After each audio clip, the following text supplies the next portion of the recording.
Hey everybody, thanks for stopping by Gregsbeerreviews today. Let's go see what's in the fridge today.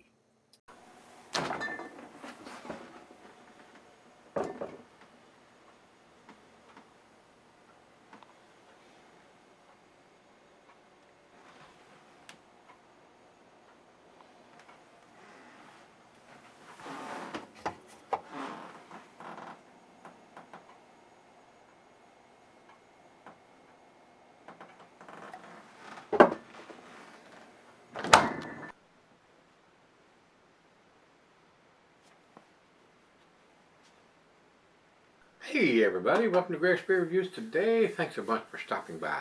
Guys, we did a Cabra Brewing beer yesterday. We're going to do another one today. This was sent to me by Dan at the brewery. This is their Crossing the Andes, and it's American / double IPA.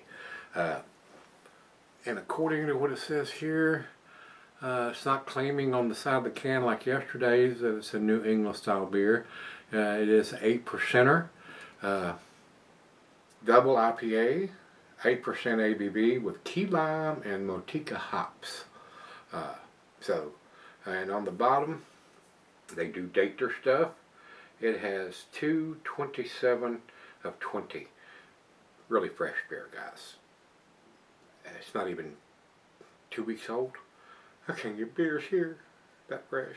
So I do appreciate everyone, breweries, subscribers that send me the beers, y'all guys that get these awesome world-class beers, the New England style, and the, no matter what's in that style or not, awesome world-class beers that's super fresh.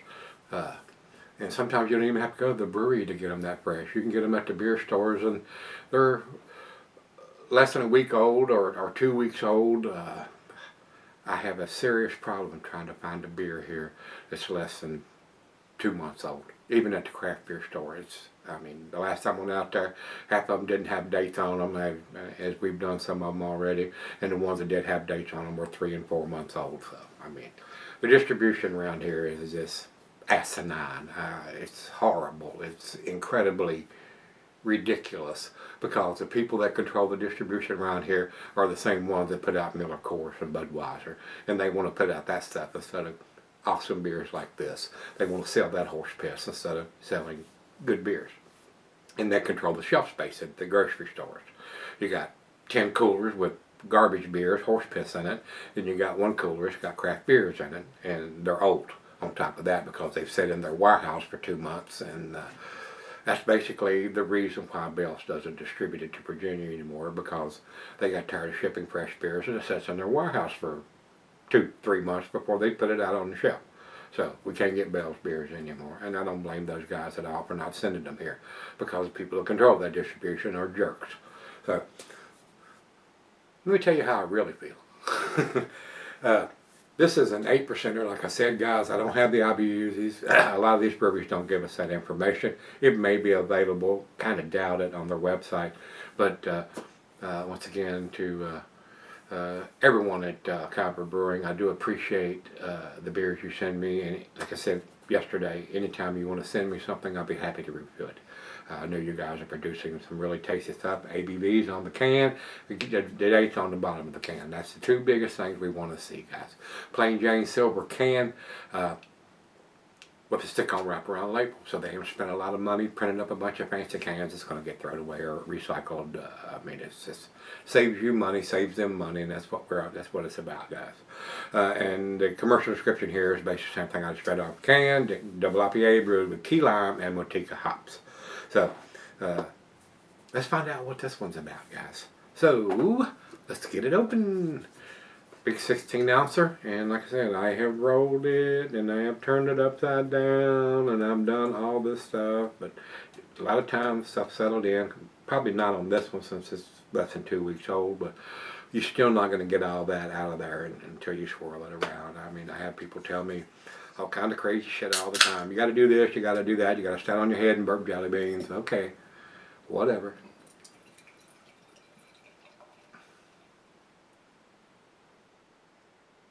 And before I get even further, I'm going to swirl it around, try to get some more of that in there, which is going to increase the head. It's going to be a whole lot more carbonated when you do that, pouring it out, but it is what it is. Alright guys, Crossing the Andes is the name of this.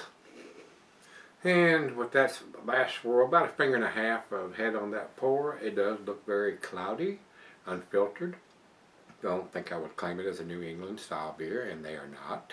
It's pretty close. There are a lot of breweries that put out stuff like this and claim it to be a New England style beer. But, you know, they can call it what they want. They can call it porter or stout, or stout or porter, or an unfiltered beer, a New England style because it's cloudy. It has to live up a little bit more of that for me. So, good looking beer. To the nose we go. Big time key lime. I mean, the key lime, it's just like I've got my nose over top of a key lime pie, guys. It smells just like a key lime pie to me. Little lemon lime. Smells awesome, guys. Let's dive in.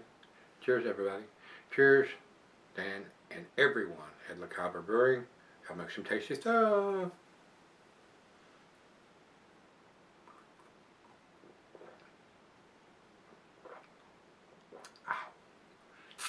Nice and tart. That's absolutely delicious, guys. Now, if you don't like key lime, or you don't like a slight tartness to your beer, maybe it's not going to be your cup of tea. I like beers.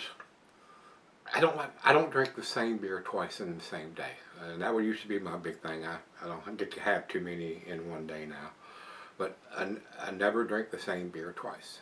So I don't session beers, and since I'm only allowed 2 or 3 a day, I like to drink something different. I mean, when I was drinking more than that, I still didn't drink. I wouldn't drink, like I said, when I could get Bell's Two Hearted here, I wouldn't drink 2 of those in the same day. So I like, if I can only have 2 or 3, I want to try something a little different. Maybe a pale, maybe an IPA, maybe something a little heavier, a porter or a stout, or a single IPA and a double IPA, or a porter or a stout or a barley wine or something. Just to have something a little different taste and maybe a little different ABV as I get along.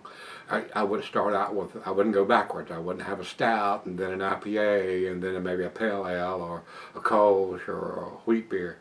Start with your lower ABV beers, and if you're going to drink another one, maybe a little heavier alcohol, and then maybe a little heavier or a little darker one. You know, that's how I do it. So, just me though.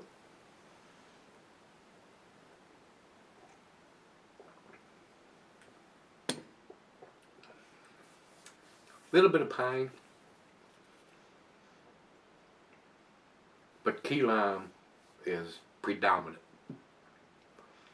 Lemon, lime, and a slight bit of tartness there. Very delicious. Very nice. A very nice different beer to have. Crossing the Andes. So the back end pour goes in. Didn't expect it to change anything in the appearance, and it did not. So very, very nice. A lot of color on that label. Got an airplane flying around, and very nice. Very, very nice. So let's sip on this, and we'll come back and do the final chug and grade. Alright guys, I'm back. Been sipping on it over an hour now. Very tasty. Big time key lime in this one, guys. Very cloudy, very hazy. They're not claiming it to be a New England style beer, and I would agree with that. It's not quite there in the appearance and in the taste. It's basically key lime. Slight tartness to it. Very drinkable, very quaffable. It's very enjoyable, and I did enjoy this, guys. Dates on it. ABV is on it. Everything that we need to make a purchase. Excuse me. It's very, very tasty. but it's different. The two that they sent me here have been a little unusual. So I don't know if they're doing anything traditional as far as what they're brewing. They do quite a few. Looking over here at the beers that are listed on Beer Advocate, they have a huge lineup of beers that they do. It looks like they're doing stouts and IPAs and wheats and saisons, so they're doing a little bit of everything. So hopefully I'm going to be able to get my hands on some other styles of beers that they do, and would be happy to review them. So I enjoyed this. It's a little different, just like yesterday's beer was, but still very tasty. This is an 8%er. I would buy this beer. This would be a great go-to beer for me. So, and they sent me a 4-pack of each of those beers, so I have some more of those to enjoy. Very tasty. The other one, yesterday's, was a 6%er. Not into my go-to buying beers, being that low of an ABV beer, but a lot of you guys like that ABV, so you could session them. I mean, you don't want to drink 5 or 4. It's probably a 4-pack of a 10%. I mean, you're really going to be shit-faced if you do. This is an 8%er, another one that you might think twice unless you're at home and you want to catch that buzz and get in the hammer lane real quick. So it all depends on what you want to drink, guys. I say that all the time. There's a lot of beers, a lot of guys that still session beers, and the 6%er is down in the range where you could have multiples and not be too inebriated. Once you start getting up into the 8, 9, 10%ers, I mean, if you drink 4 of them, you're definitely going to have your buzz going on. So, you know, whatever you want. You young bucks, have at it. This old guy here can't do it anymore. Panel chug.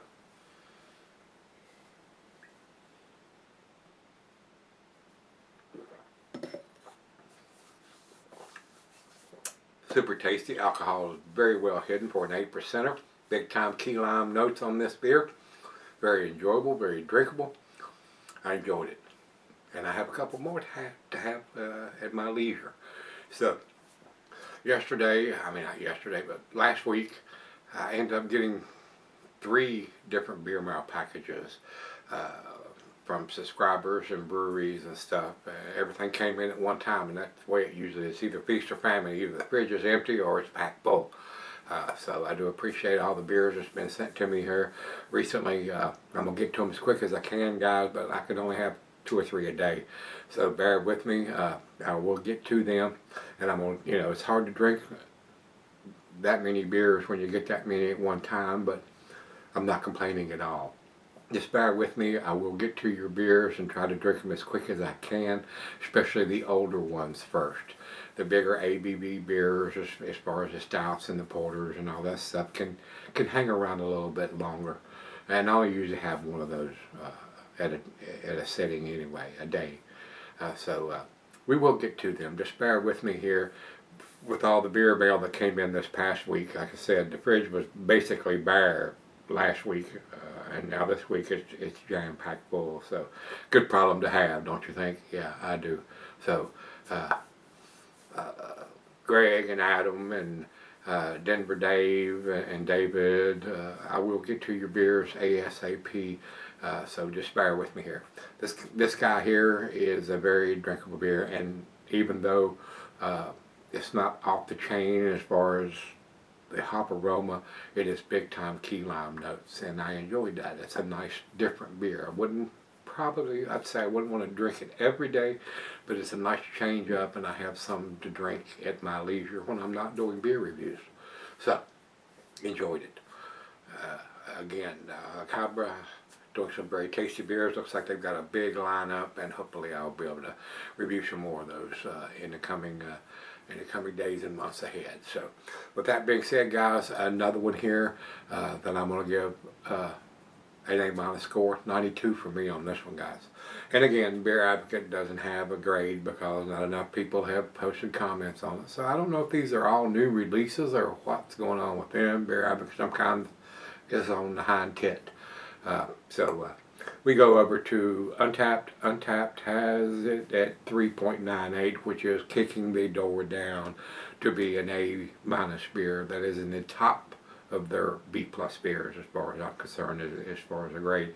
I give it a little bit better grade than that because it has the date on the bottom of it and the ABV on the can. That goes a long way in my book of putting those two bits of information.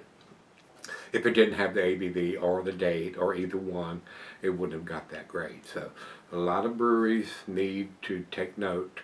Put the date on your package, not on the carton, not on the case, not on the bumper of the truck that's delivering it. Put it on each individual can or bottle. We need those two bits of information on every single one. That's just my opinion, guys. That's how I feel. If your beer is available here, and I pick it up and it doesn't have the ABV on it, or it doesn't have a can or bottle date on it, I usually do not buy it. I had to buy some recently at the beer store because I didn't have anything in the fridge, guys. I had to go over there and buy some crap that was either close to its 3-month shelf life or older in the style or didn't have a date at all on it. So that's the problem we have around here. A lot of you guys don't have that problem. Consider yourself damn lucky. So, another good beer as far as I'm concerned from Cabra Brewing. Crossing the Andes. So if you've had this, let me know what you think, guys. Till we meet again, let's go see what's in the fridge.